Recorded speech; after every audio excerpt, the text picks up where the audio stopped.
There comes a point in nearly everyone's life when you can actually feel yourself becoming smaller.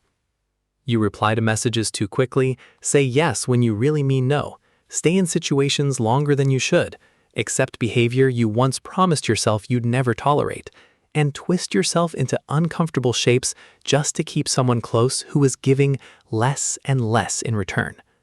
The more effort you pour in, the less difference it seems to make. Deep inside, a quiet voice keeps asking, why does everything seem to get worse the more I give? That question is the right one to ask. And the answer? The same truth the ancient Stoics recognized more than 2,000 years before modern psychology put words to it, is exactly what this video is about. The individual who is truly prepared to walk away is almost always seen as more respected, more compelling, and naturally more attractive than the one who stays no matter the cost. Not because it's a strategy, not because it's manipulation, but because it reflects genuine self-respect. That is exactly what we're going to build today. We'll explore this through 10 connected sections. Each one builds on the previous one.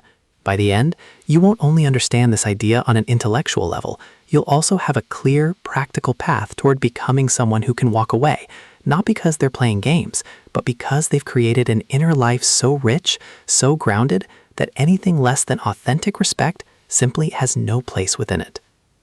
If you're new here, we publish videos like this every week for people who are committed to developing an unshakable inner life. Now, let's begin.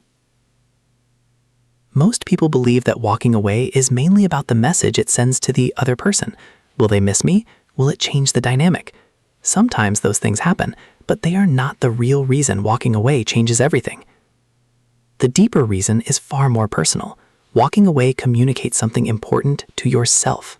It is the moment you stop leaving your values sitting on a shelf collecting dust and finally begin living by them. It is an act of integrity, a decision to choose yourself. And once you make that decision, the way you carry yourself changes in a way that everyone around you can sense, even if they can't explain why. Send the next prompt with part 2, and I'll continue paraphrasing the script in the same style. Looks like you replied with 1 again. Since this script is too long for one response, I'll continue with the next section. Part 2. Paraphrased. The Stoics had a word for this way of living. They called it autarkia, self-sufficiency. It wasn't about becoming cold or emotionally distant. Instead, it described the quiet strength of a person who had developed such inner completeness that they no longer depended on another person's approval to feel whole. Think of Marcus Aurelius, Epictetus, and Seneca. These men were not detached from people or incapable of love. They valued relationships deeply, yet their sense of purpose and personal values was so firmly established that losing someone's approval never pushed them into desperation or emotional dependence. Because of that, they were able to love freely. They chose relationships because they genuinely wanted them, not because they needed them to feel complete. And that distinction is incredibly powerful. Being with someone out of choice rather than emotional necessity is one of the most attractive qualities a person can possess. The opposite is equally important, though far less discussed. Whenever you remain in a relationship or situation that repeatedly violates your values or personal standards, you are not communicating patience or unconditional love. Instead, you're silently communicating that your boundaries are flexible and your standards can be negotiated. Whether people recognize it consciously or not, they notice this, and rather than increasing their respect for you, it often produces the opposite effect. Self-respect is one of the strongest signals people unconsciously use when deciding how to treat someone. The way you treat yourself becomes the clearest instruction you ever give the world about how you expect to be treated. Comment, I choose myself first. If you've realized that your standards were never the problem, accepting less than you deserve was. One of the Stoic ideas with the greatest impact on attraction is this. Neediness isn't caused by loving someone too deeply. It's caused by placing too little value on yourself.